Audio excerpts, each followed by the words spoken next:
Metode sterilisasi yang dilakukan untuk setiap perlakuan.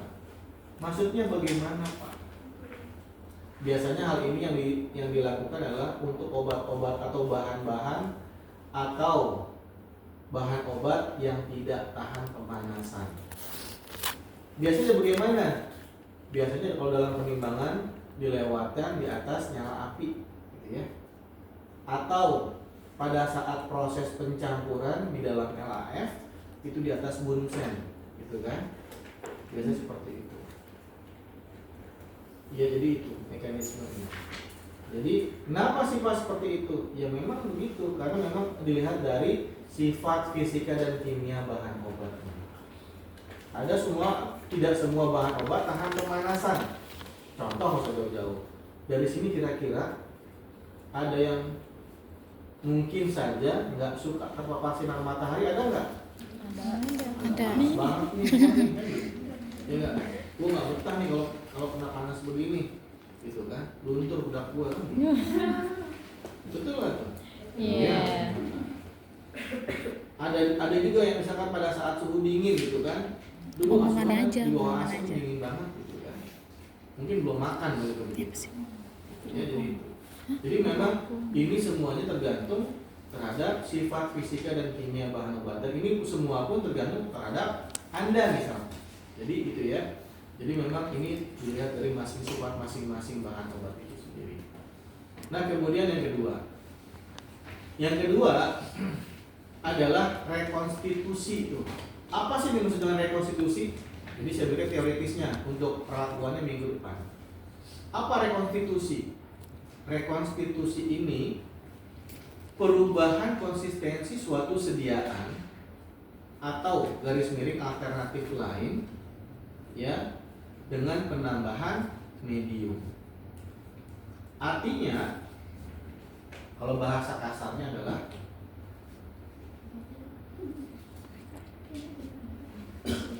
rekonstitusi apa sih? Apa yang disebut rekonstitusi? Apa namanya? Mempersiapkan atau membuat suatu sediaan atau alternatif sediaan setelah ditambahkan pelarut, gitu kan ya. Jadi itu. Contohnya nih, Anda pernah mendengar istilah dry syrup? Pernah nggak sirup kering? Pernah. Kan sebelum dilakukan sirup kering itu kan bentuknya serbuk ya. Iya. Kemudian tambahkan aquades atau air kan, air hangat, air biasa. Kenapa sih harus dilarutkan terlebih dahulu? Kenapa nggak dibuat langsung bentuk dispersinya? Jadi dalam stabilitas obat, suatu bahan obat dibuat dalam bentuk kering atau bentuk padatan, itu tingkat stabilitasnya yang paling baik. Bentuk padatan itu paling baik stabilitasnya, makanya dibuat sediaannya dry syrup. Kenapa Pak antibiotik itu nggak langsung aja bentuk dispersi? Kalau bentuk dispersi ada istilahnya umur simpan atau waktu kadaluarsa. Karena waktu kadaluarsanya lebih pendek atau lebih singkat. Kenapa? Antibiotik ini apabila sudah ditambahkan air merupakan medium yang tepat dibuat sediaannya. Jadi kalau nggak ada air nggak bisa tuh dibuat dispersi, sehingga stabilitasnya kurang baik jika dalam bentuk dispersi, makanya dibuat sediaan solid. Contoh lagi deh kira-kira nih, Anda punya tepung terigu nih di rumah nih. Tepung terigu kalau belum dibuat kue kira-kira umur simpannya panjang nggak? Panjang Pak, selagi belum kena air aja kan gitu. Tetapi sudah dibuat dalam bentuk sediaan kayak kue, kayak umur simpannya apakah masih sama panjangnya?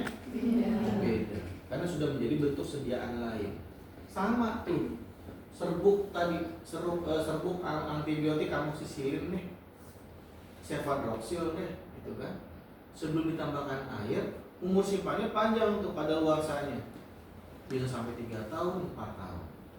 Tetapi jika sudah mengalami rekonstitusi injeksi, ada istilahnya BUD, beyond use date. Apa tuh beyond use date? waktu yang baik sebelum digunakan.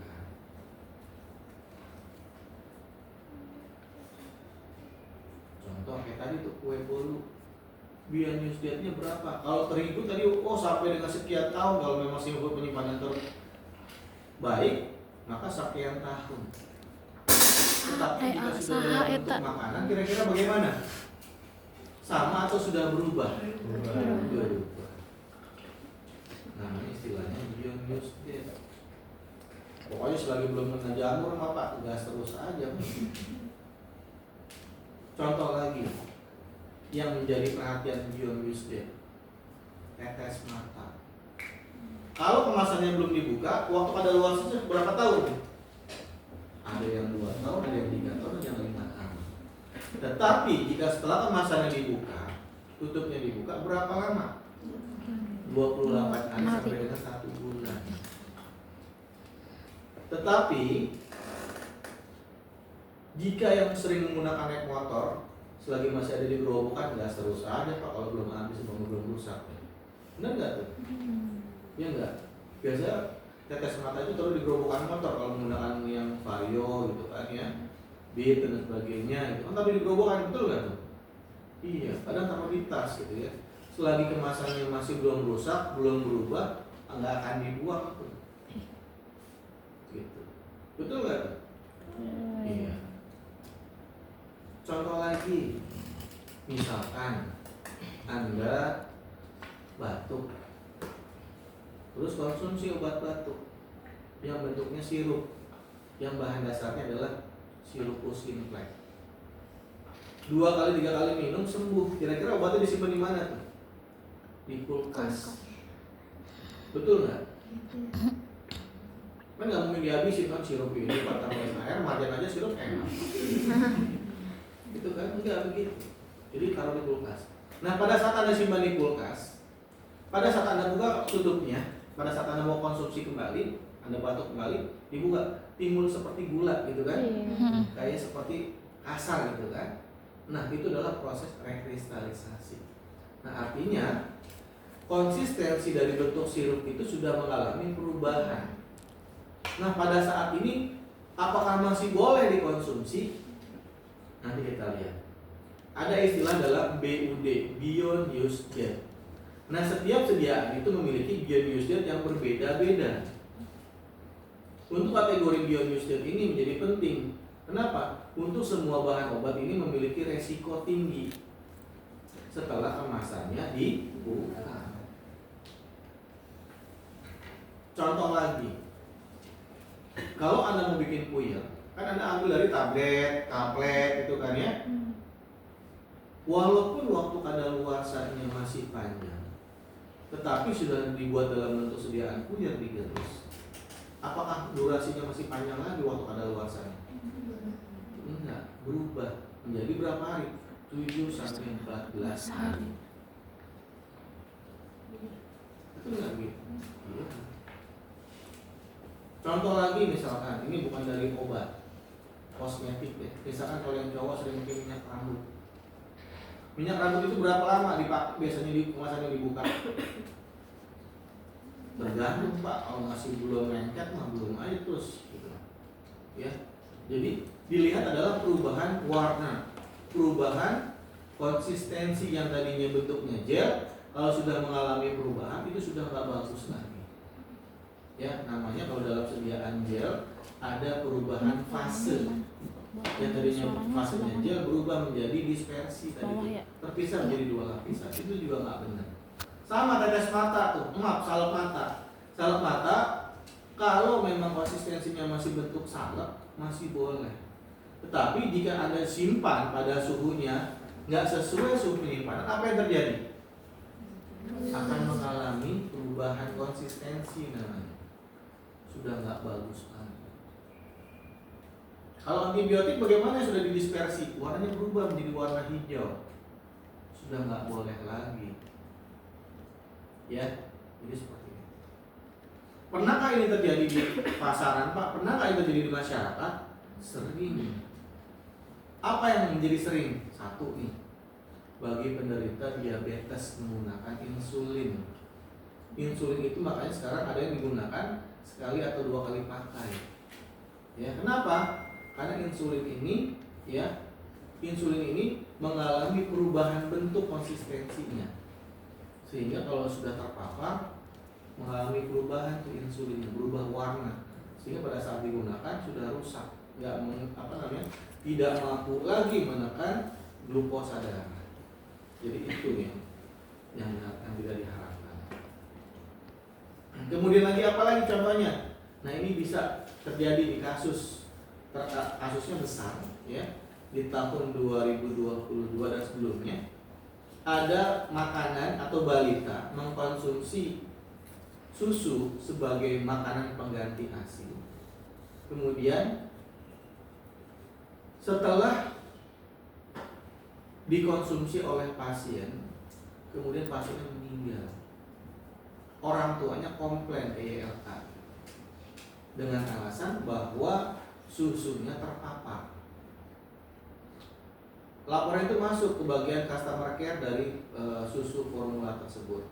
Setelah ditelusuri nomor batch, kemudian nomor registrasinya, nomor produksinya, oleh industri, oleh R&D, oleh QC nggak terbukti itu rusak masa susu formulasinya.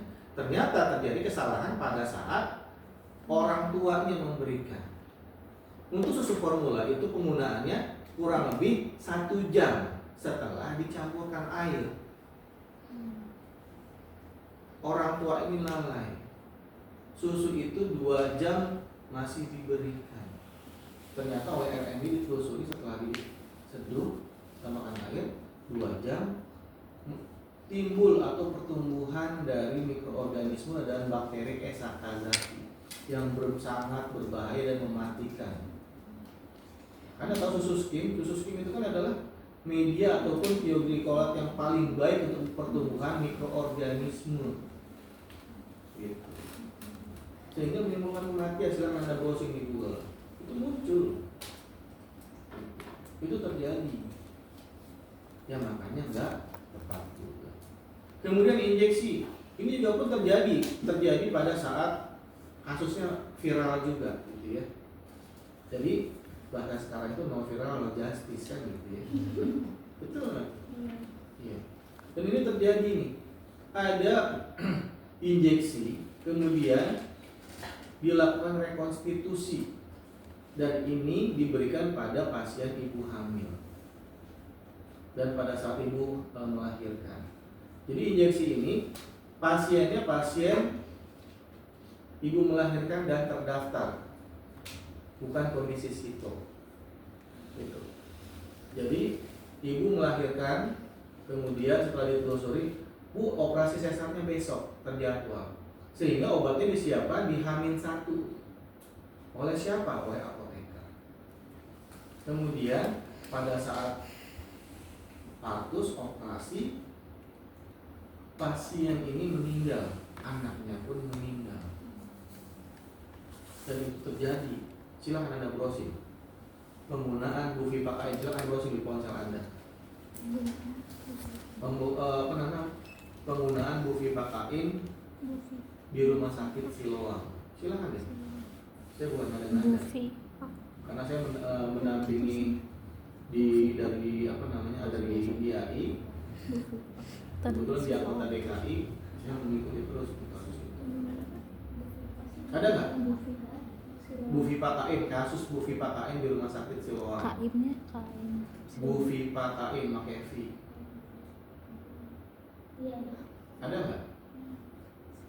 Ada nggak di Google? Ada di rumah sakit Siloam kan? Tahun berapa? 2015 atau berapa ini? Mana 2000? Ada kan? Kasusnya? Ada. Nah, jadi Buvipakain ini dilakukan rekonstitusi injeksi, kemudian diberikan kepada pasien ibu hamil tersebut. Dan pada saat kondisi ini terjadi kesalahan. Ya, terjadi kesalahan.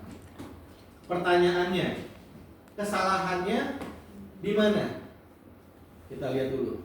Pada pasien operasi yang terjadwal, obat itu disiapkan 1 hari sebelumnya. Kira-kira ada kesalahan obat nggak tuh? Kemungkinan kecil.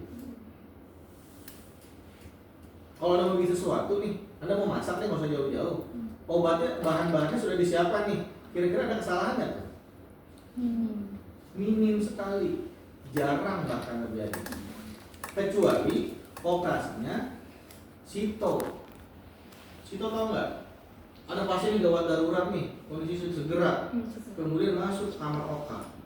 Kemungkinan obat-obatan di oka kan nggak ada tuh, maka otomatis harus dicari dulu kan. Kemudian terjadi kesalahan. Tetapi untuk pasien tersebut terjawab dan obatnya sudah disiapkan di Hamil 1. Kemungkinan terjadi kesalahan obat itu sangat kecil. Ternyata pada saat operasi diberikan injeksi bupivacain. Anaknya meninggal, orang tuanya meninggal, keluarganya menuntut rumah sakit Teruang. Dan yang disalahkan siapa? Apoteker. Ditahan sampai 6 tahun, divonis hakim. Seharusnya siapa? Kalau kita telusuri ini, misalkan contoh injeksi via bupivacain, industri itu memproduksi hanya satu atau lebih dari satu. Lebih dari satu. Rumah sakit di Indonesia ada berapa banyak? Banyak. Sekarang saya tanya Adi, bupivacain mahal. Konsumennya siapa saja? Rumah sakit elit nih, Siloam, Mitra Keluarga, Omni Internasional, rumah sakit Premier, ya. Bukan hanya yang swasta, yang negeri pun banyak. Aduh, biar istri gua nyaman gitu kan, lahirannya nyaman, yang mahal aja sekalian nih. Iya kan, betul nggak begitu? Ya kan orang kaya kan begitu, sudah jelas. Pengen aman kan? Nah ternyata industri memproduksi bukan hanya satu, banyak, bahkan sampai dengan ratusan ribu atau bahkan puluhan ribu vial setiap harinya. Tetapi kenapa yang didistribusikan di seluruh Indonesia sama? Yang hanya kasusnya hanya di Siloam saja. Sekarang saya tanya nih, Mbak, kalau kamu bikin kue donat, bahannya sama nih, satu produksi, satu batch, satu kali ngadon gitu ya. Nah terus kira-kira kalau temennya makan satu asam, kira-kira satu adonan gimana kira-kira? Asam semua. Nah sekarang di industri tersebut nih, setelah ditelusuri nomor registrasinya sama, waktu kadaluarsanya sama, tanggal produksinya sama, kenapa hanya cuma satu vial yang terjadi di situ? Yang lainnya aman. Kenapa bisa terjadi? Alasannya kesalahan ada komposisi obat. Kan nggak mungkin, nggak logis. Industri kalau kesalahan, maka otomatis diapakan tuh produknya? Recall. Ini nggak ada proses recall, nggak ada penarikan. Harusnya misalkan siapa? Industri.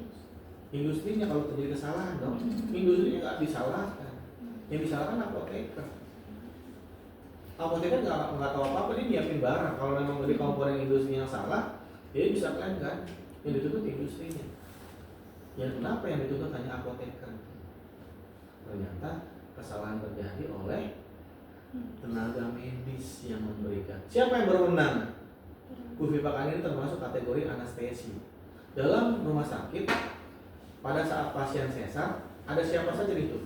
Pasti ada dokter anestesi, pasti ada dokter obgyn, pasti ada dokter spesialis anak, ada dokter umum yang jaga, kemudian ada perawat biasanya yang menyiapkan alat dan bahan. Tugasnya berbeda-beda nih. Dokter anestesi ngapain tugasnya? Melakukan anestesi.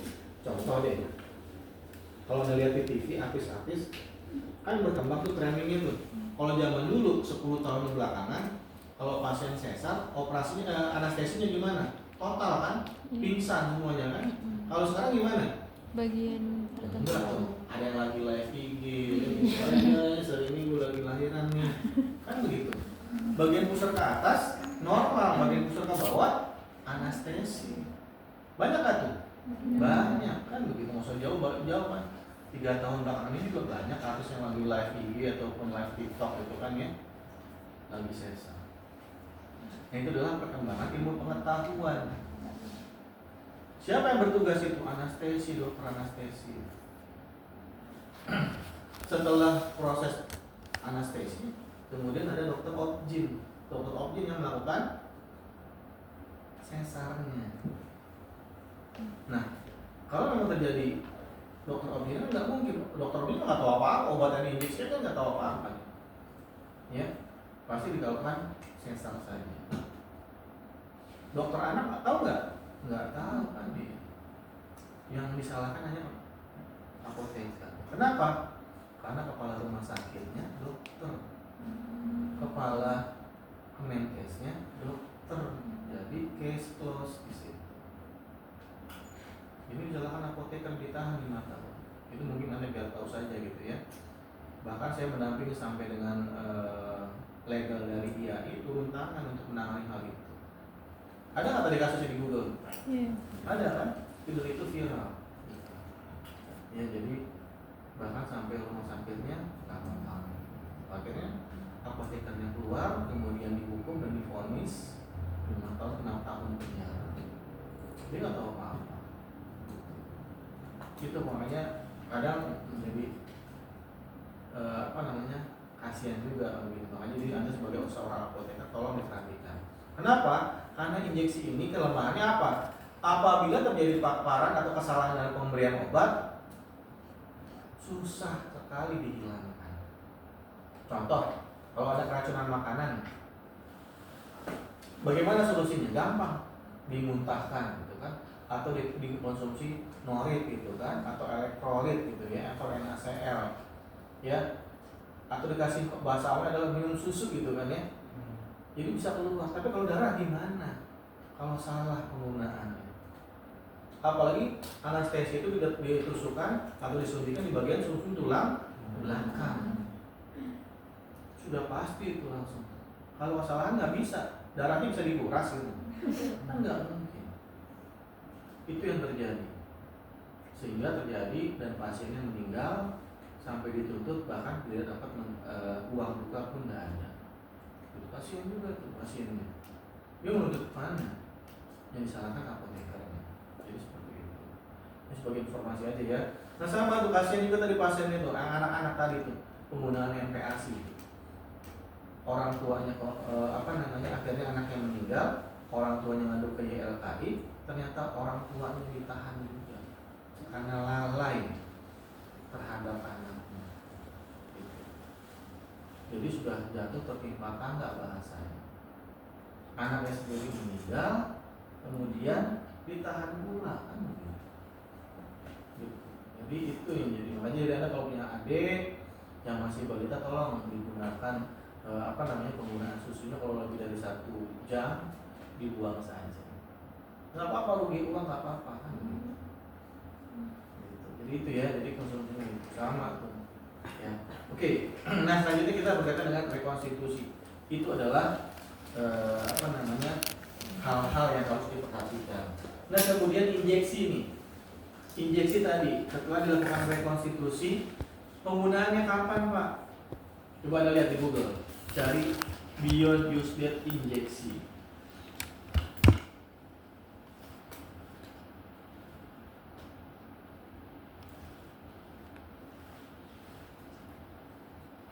Silakan buka. Untuknya cari beyond use date injeksi, carinya yang steril, karena sesuai dengan steril. Tulisannya gambar, cari yang image, carinya yang image ya. Jadi carinya ini yang warna hijau nih. Ada kategori 1, 2, 3. Untuk sediaan injeksi, ini sediaan injeksi ini adalah sediaan yang beresiko tinggi. Kenapa? Karena kalau salah dalam penggunaan, salah dalam rute pemberian, ini dampaknya fatal bagi manusia. Ini PDF download dulu. Cari yang kategori. Nah, BUD ini menjadi penting, ya. Beyond use date ini menjadi penting dan tergantung sekali terhadap suhu penyimpanan. Contoh,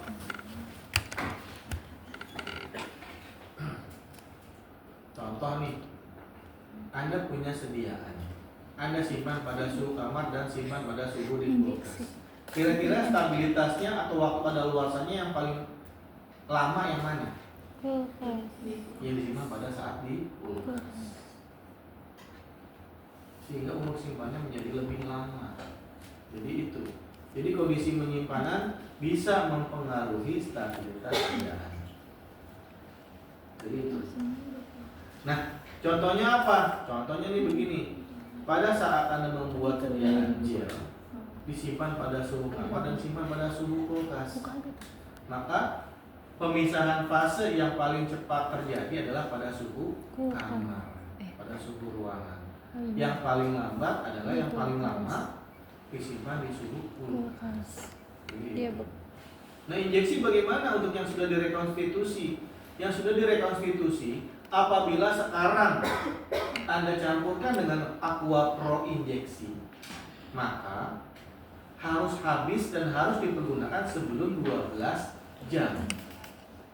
Makanya injeksi ini biasanya digunakan hanya untuk 1 hari pakai. Ya, dipreparasi itu. Bolehkah Pak digunakan lebih dari 24 jam? Tidak diperkenankan. Kecuali sediaan tersebut disimpannya di suhu kulkas pada suhu dingin 2 sampai 8 derajat Celcius. Boleh dia maksimalnya adalah 24 jam. Pertanyaannya, kira-kira di rumah sakit pada saat Anda ada yang pernah dioperasi tidak? Mohon maaf nih. Usus buntu kah? Adakah yang pernah? Nah, apakah di rumah sakit obat-obat injeksi itu disimpan pada di suhu kulkas? Kadang-kadang di selorokan laci, biasanya kan begitu. Kalau di rumah sakit itu, ya setiap pasien itu obatnya ada 1 laci, gitu. Diambil tuh. Jadi ada namanya loading dose-nya atau disiapkan setiap penggunaannya. Dosis unitnya ada disiapkan. Jadi 1 laci itu untuk 1 kali konsumsi. Karena nanti kalau perubahan sistem shift atau sistem jaga dicek dari situ. Ya. Nah, kemudian di rumah sakit itu jarang tuh. Yang rumah sakit khususnya ya, mohon maaf aja nih. Rumah sakit yang negeri-negeri RSUD kan nggak ada tuh penyimpanannya. Apakah itu masih baik? Jadi tolong diperhatikan di situ. Itu ya, jadi tolong diperhatikan. Kemudian lagi, kalau obatnya itu sudah rusak Pak, bagaimana? 1 nih, kalau rusaknya memang masih tidak mengalami perubahan konsistensi warna, rasa dan bau, kemudian tidak melakukan tingkat sterilitasnya masih oke, masih boleh. Tapi kalau sudah sudah lebih dari waktu ditentukan BUD-nya, maka nggak boleh dipergunakan. Jadi seperti itu. Jadi istilahnya adalah BUD. Jadi BUD ini penting nih, ya. Jadi seperti itu. Nah, kemudian apalagi hal-hal yang harus diperhatikan dalam pemberian sedan injeksi? Dosis. Injeksi ini menjadi penting dosisnya. Jadi obat itu harus rasional, harus tepat dosis, tepat terapi, tepat pemberian, aman dan efektif. Dosisnya bagaimana nih? Injeksi harus sesuai. Kalau yang dimasukkan 100 mg, ya otomatis harus 100 mg. Kalau kurang bagaimana Pak? Kalau dosisnya kurang bagaimana?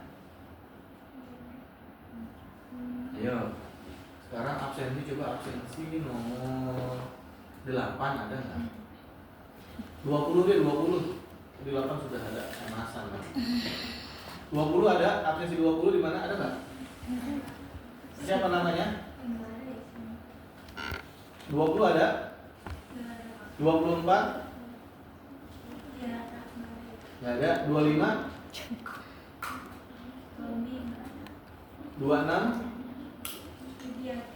Ada nggak? Ada Pak. Nah, iya apa? Kira-kira dosis itu jika suatu sediaan injeksi khususnya, apabila dosisnya kurang bagaimana? Waktu terapinya ya Mas. Hmm? Waktu waktu terapinya nggak sih? Waktu terapinya gimana? Nggak menyampai puncaknya itu. Salah, kurang tepat. Kalau waktu terapi adalah oral yang khusus yang tepat. Kalau injeksi bagaimana tuh? Injeksi kan kategorinya begini nih. Nih, injeksi. Injeksi itu tidak selalu dari titik nol. Kalau oral bagaimana? Dari nol ke bawah. Nah, Iya. ini namanya waktu terapi itu, durasi. Tapi kalau injeksi bagaimana tuh? Jadi yang terpenting itu adalah onsetnya. Onsetnya harus cepat. Yang tergantung adalah onsetnya. Apa tuh onset?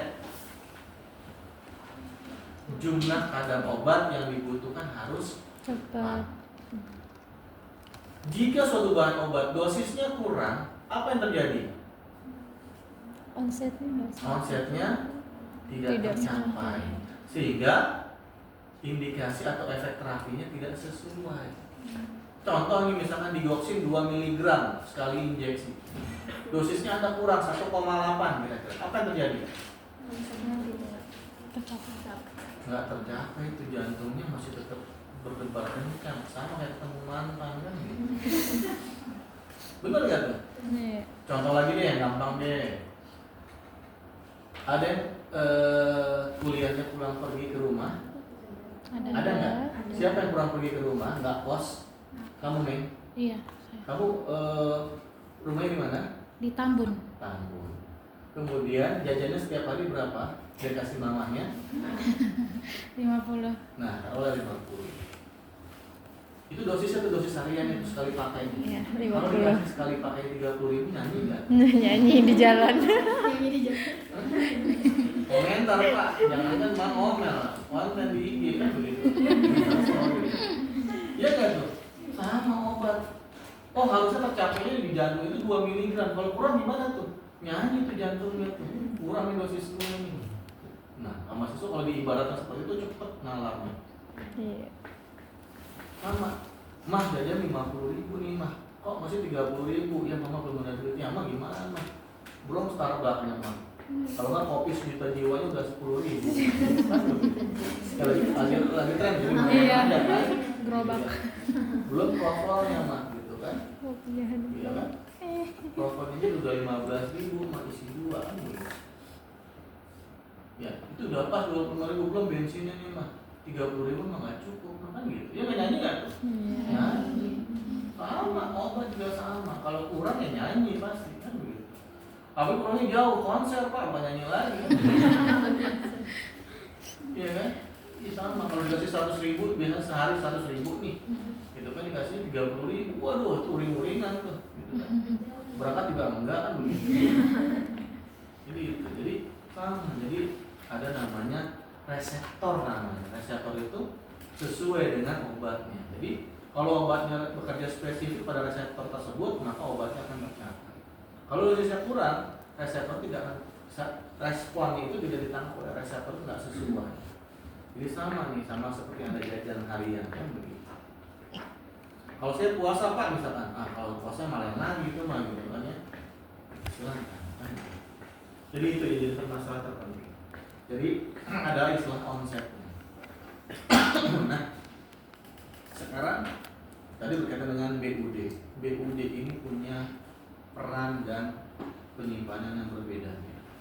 Ada yang disimpan pada suhu kamar pada 20 sampai 25 derajat, ada yang pada suhu dingin 2 sampai 8 derajat Celcius.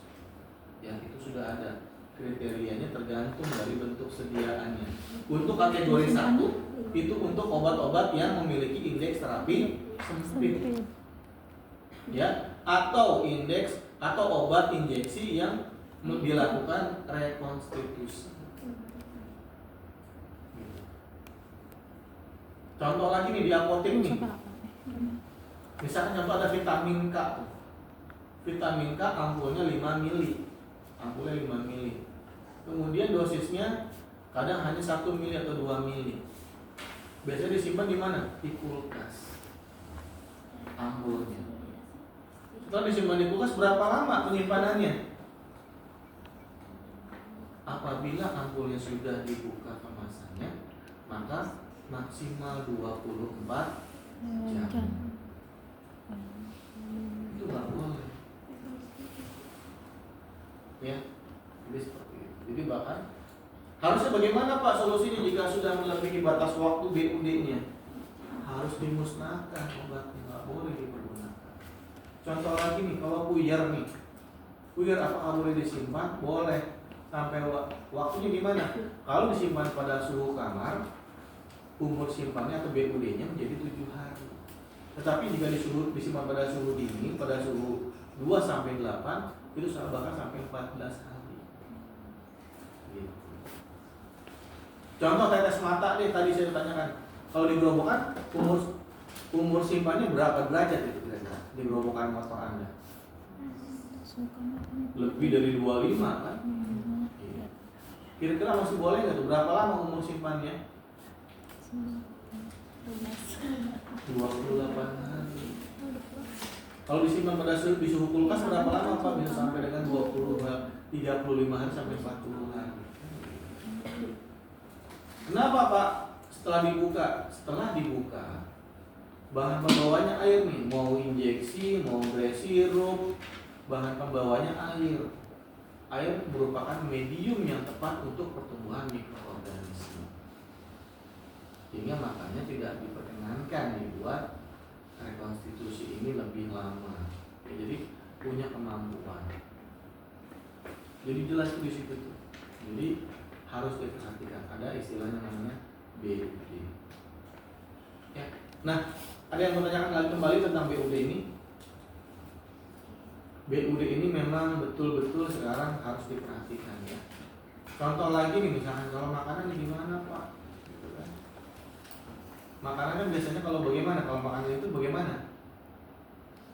Idealnya adalah berapa hari? 7 hari itu masih boleh.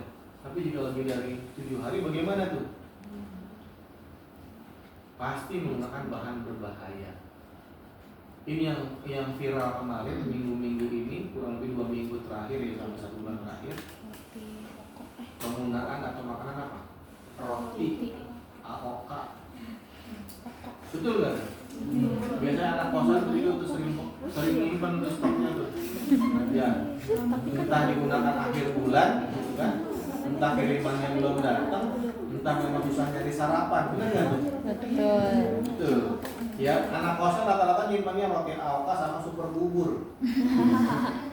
Gitu ya?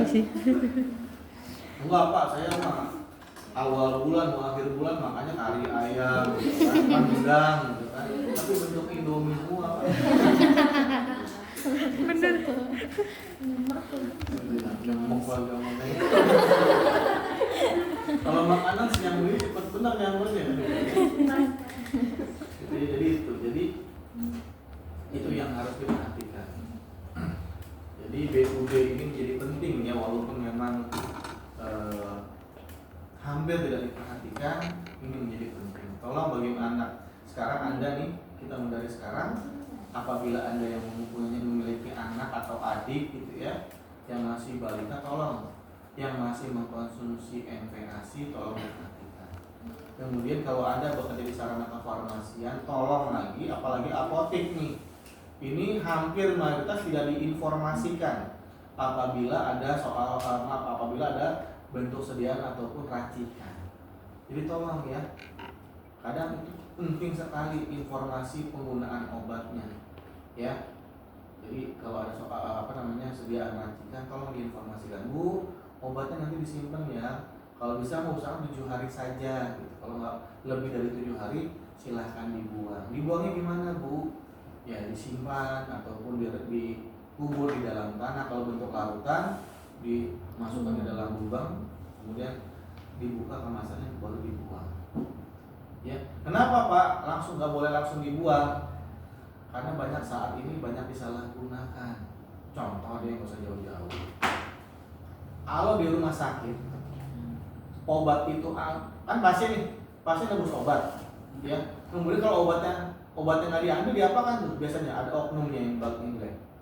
Obat itu pasien itu bisa kalau memang waktu kadaluarsanya masih panjang, kadang dimasukkan lagi ke apotek atau instalasi.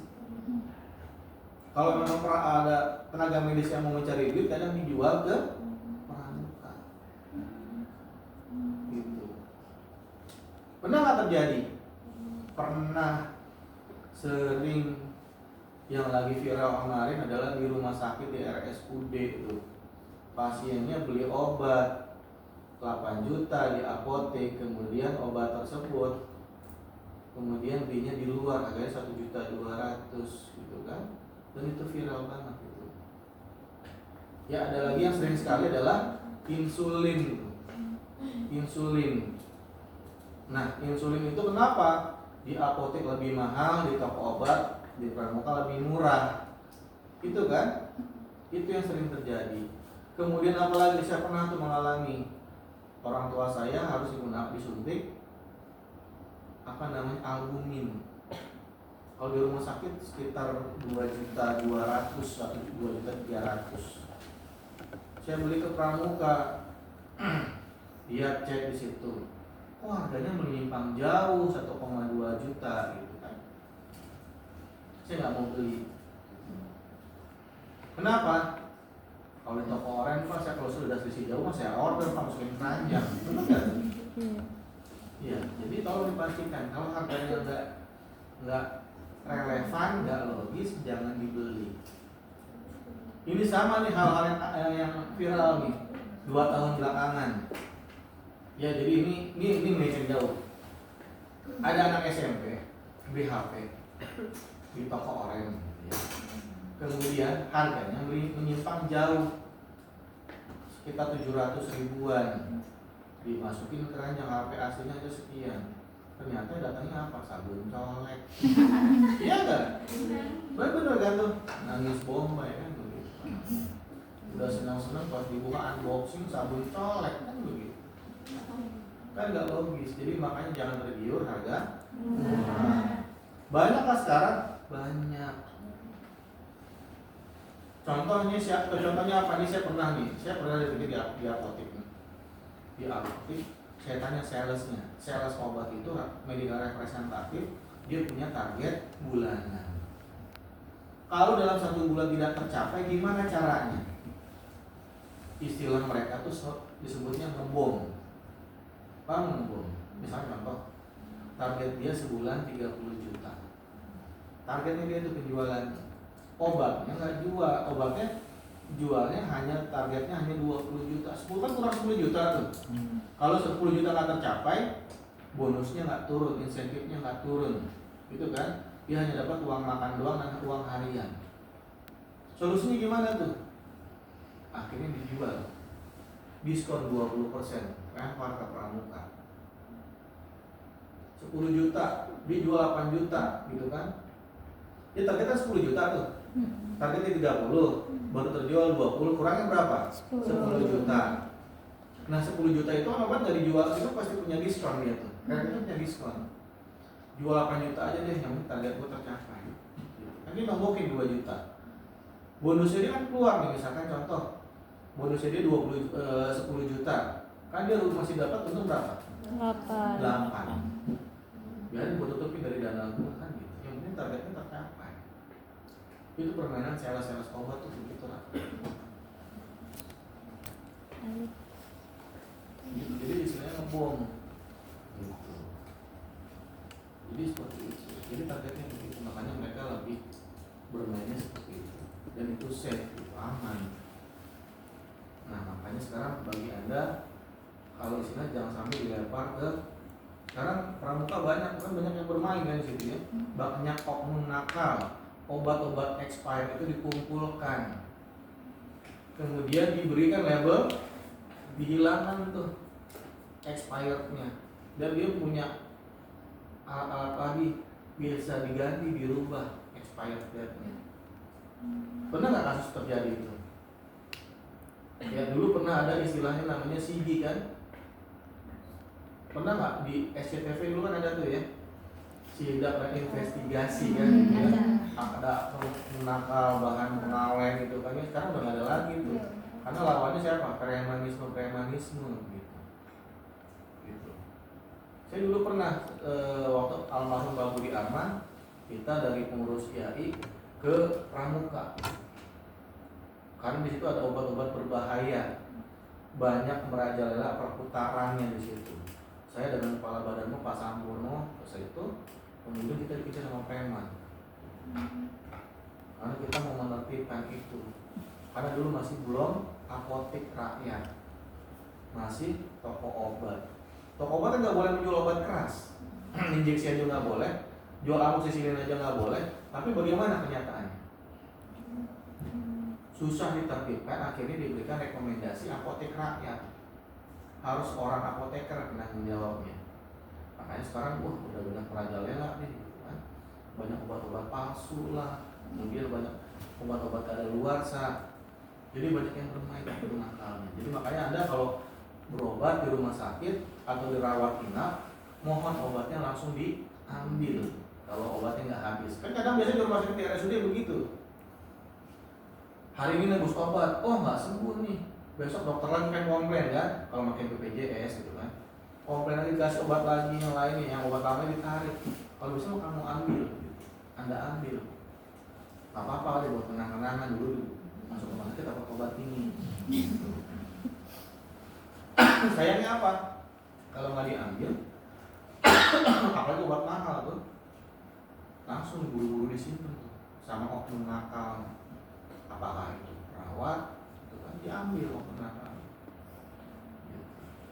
Kalau obat murah rata-rata dibuang, diserahin pasien. Tapi kalau obat mahal, buru-buru disimpan. Itu yang terjadi di salah gunakan. Itu bukan itu terjadi di sarana kefarmasian, itu sering banget. Ya jadi itu. Kemudian apa lagi nih? Contoh lagi yang sering terjadi obat-obat mahal, vaksin. Vaksin tahu kan vaksin? Iya. Kadang di rumah sakit vaksin itu dijual murah. Vaksin rusak, misalkan contoh nih ada vaksin. Kemudian apoteknya maaf sarananya kadang simpannya nggak sesuai, sudah berubah konsistensinya, taruh kulkas lagi baru dijual ke sana. Kadang seperti itu. Ya jadi yang bermain seperti itu, banyak kan begitu. Jadi ini saya jelasin aja kepada Anda, ini hal-hal yang terjadi di masyarakat atau di pasaran. Dulu pernah ada kan ya, jadi pemalsuan atau penghilangan kadaluarsa obat gitu kan, gitu. Jadi itu tolong diperhatikan. Bagaimana?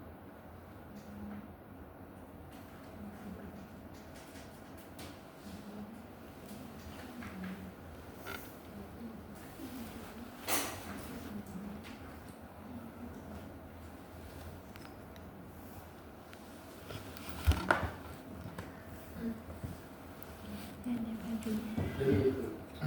Pernahkah ini Anda temukan? Mungkin Anda sudah bekerja di sarana kefarmasian, apotek, klinik, adakah? Nah ini nanti akan muncul jika Anda sudah bekerja di sarana kefarmasian. Jadi tolong bagi Anda, tolong dilihat rasionalitas obat. Nah ini yang sering terjadi nih. Saya pernah, kalau Anda pernah tahu nggak DMP, dextromethorphan tablet? Nah, DMP ini sering dijadikan sangat disalahgunakan. Saya di apotek pernah, pertama saya belum tahu gitu kan. Ada pas anak pam beli DMP itu bahkan sampai 5 strip. DMP murah obatnya, 1 strip itu 5.000 mahal. Anak pam beli itu, saya kasih 5 strip. Terus yang kedua datang lagi, beli lagi lah. Saya kaget kan, 5 strip buat apa? Sudah aja belum habis. DMP kalau dilihat dari secara fisiknya bagaimana? Kan obat batuk, dextromethorphan. Maka anak pang itu dikonsumsi disalahgunakan. Diminum 1 strip, efeknya fly sampai 2 hari. Kalau beli ekstasi kan nggak kuat mereka. Yang murah aja, apakah itu DMP atau Aibon kan begitu. Iya kan? Dan itu berbeda, akhirnya di situ saya perhatiin. Yang kedua saya nggak kasih, Pak 2 strip boleh, beli 5 strip boleh nggak? Nggak boleh. 3 strip boleh nggak Pak? Nggak boleh. 2 strip boleh nggak? Nggak boleh. 1 strip boleh nggak? Boleh asal ada resep. Akhirnya nggak balik lagi. Itu yang sering terjadi. Kemudian lagi, yang kedua adalah Anda tahu komiks. Komiks itu sering dipakai dan itu saya sering temukan, saya dapat aduan di tahun 2018. Anda tahu apotek ini di Rawamangun? Kebetulan apoteker teman saya, gitu ya. Pak, ini di apotek ini banyak anak-anak pang beli komiks, terus sama menggunakan pipet. Tahu pipet? Digunakan itu. Komik itu bukan untuk obat batuk dan dia dihirup, bukan dikonsumsi. Karena ada kandungan pseudoephedrinnya, dan itu kategori prekursor. Ya, bisa menimbulkan fly juga, disalahgunakan. Karena apa? Mereka nggak sanggup beli obat-obat mahal. Komik kan 2.000 sekarang ya. Yang ada sebagai ephedrinnya tuh, yang warna biru gitu kan. Sama pipet 1.000 perak, pipet belin kan begitu, dihirup. Itu saya tanyakan di luar gimana? Kamu ngapain ini? Akhirnya ketemuan anak-anak itu kalau pada di parkiran. Saya perhatiin aja tuh ternyata disalahgunakan. Gitu. Akhirnya kalau diwaspadai betul, ya jadi penggunaan obat-obat yang digunakan karena efek sampingnya. Ya itu yang jeleknya. Yang baiknya gimana? Yang baiknya? Adakah penyimpangan atau yang terjadi karena memang efek samping obat dan sering digunakan? Contoh lagi ada nih. Anda tahu metformin? Nah, sekarang digunakan terapi obat diet. Disalahgunakan. Karena dia mampu menekan glukosa darah. Banyak disalahgunakan untuk terapi diet. Itu nggak benar. Ya. Bisa merusak pankreasnya kan gitu ya. Karena dikonsumsi jangka panjang. Itu makanya kalau diperhatikan betul-betul. Baru tahu lagi. Iya. Baru tahu. Nah, obat dokter itu kadang misalkan untuk obat diabetes ataupun obesitas gitu digunakan. Ya. Anda tahu Viagra? Ya, obat kuat laki-laki gitu ya. Itu awalnya adalah obat jantung, kardiovaskular, tetapi disalahgunakan sehingga berpotensi sebagai obat kuat. Itu sebenarnya itu efek sampingnya, tapi efek samping itu yang diambil. Ya jadi banyaklah. Jadi penggunaan obat-obat yang gara-gara efek samping itu yang dipergunakan dan sebagai terapi. Gitu. Oke, ada lagi yang mau tanyakan? Oke, kalau tidak ada lagi mungkin saya cukupkan pertemuan kali ini. Absensinya sudah semua atau belum?